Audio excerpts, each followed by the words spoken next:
Ayan, so good morning po sa lahat no, na makapanood ng video na to.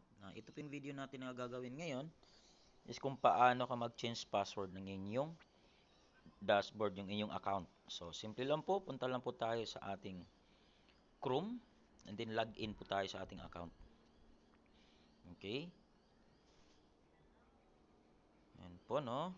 So, dito po, menu, tapos login sa baba. Ayan, tapos type po natin yung ating password. Ayan. Example, ito po yung password nyo, no? Ito, kay partner Eduardo. So, ang gagawin nyo po is punta lang kayo sa menu. And then, my info. Ayan, to click nyo tong my details, tapos change. So, click lang po natin yung change.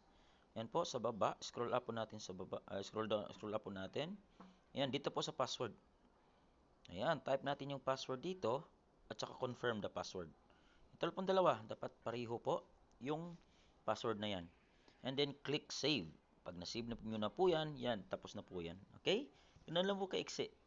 Ganun lang din po kadali. Okay? Thank you so much.